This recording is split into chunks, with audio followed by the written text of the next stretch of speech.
Amada congregação do Senhor Jesus Cristo, qual é a vontade de Deus para a nossa vida? Será que a vontade de Deus é que vivamos vidas desordenadas e entregues ao mal, ao pecado? Por acaso nós somos cristãos para vivermos segundo a nossa própria vontade? Isso é uma pergunta importante, né? Tendo em vista que no mundo de hoje, mesmo quando pessoas se dizem cristãs, elas não estão muito preocupadas com aquilo que Cristo quer. Parece que no mundo de hoje o que Deus quer não importa tanto, mas o que eu quero. Há uma centralização, no ego, na própria humanidade. Mas sabemos que Deus não nos chamou para isso. Nós somos criados não para vivermos do pecado, não para vivermos afastados dos bons princípios do Criador. Não. É como lemos na palavra de Deus o tempo todo. O Senhor está nos exortando sempre. Deus criou o homem bom para fazer o bem. Mas observe o que nós lemos, por exemplo, em Eclesiastes 7, verso 29, que diz assim: eis aqui o que tão somente achei. Isso Salomão dizendo que Deus fez o homem reto, isto é, justo. Porém, eles buscaram muitas astúcias. Deus criou o homem bom, mas o homem, por sua própria vontade, se afastou dos caminhos de Deus. Mas Deus não nos criou para isso. Toda a humanidade, então, vive diferente daquilo que Deus ordena em sua palavra. A humanidade vive em revolução contra o seu Criador. Deus diz, é assim, como nós vemos nos 10 mandamentos, e o ser humano diz, é assado, é do meu jeito, é como eu quero, é como eu desejo. O homem se faz Deus.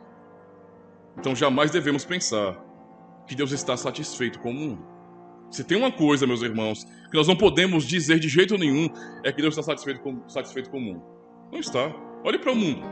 Eu não estou falando somente da nossa vida em particular. Nós sabemos de nossos pecados e temos que admiti-los, e aprenderemos isso hoje. Mas olhe para o mundo como um todo.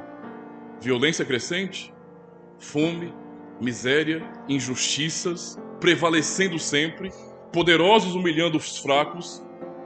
É o que nós vemos. Governantes, políticos, o próprio Estado, pessoas que têm sobre elas, a esperança do povo, que infelizmente confia no homem e são frustrados. É como nós cantamos no início do culto, no Salmo 146, não confieis em governantes, no homem para salvar.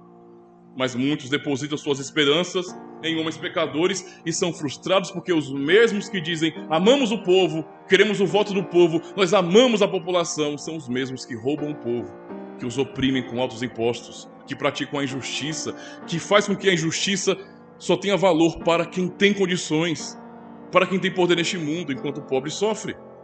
Esse é o mundo que nós presenciamos. Como é que Deus pode estar satisfeito com isso? Não faz sentido. E mesmo os verdadeiros cristãos, cada um daqueles que creem no Evangelho de verdade, ou como o Romanos 8 também nos ensina, aqueles que são os primeiros frutos do Espírito, são imperfeitos. Pecam todos os dias. Como lemos em Efésios 2, verso 10, nós somos criados em Cristo Jesus para as boas obras, as quais Deus preparou de antemão para que andássemos nelas. Ainda assim pecamos. Ainda assim pecamos. Pensemos no Salmo 130, por exemplo. O Salmo 130 realmente é maravilhoso. Talvez em outro culto cantaremos esse salmo. Mas a pergunta é bem peculiar.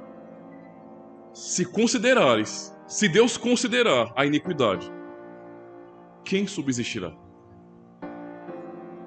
Quem pode subsistir diante de Deus se Ele olhar para os nossos pecados e então nos condenar? Ninguém.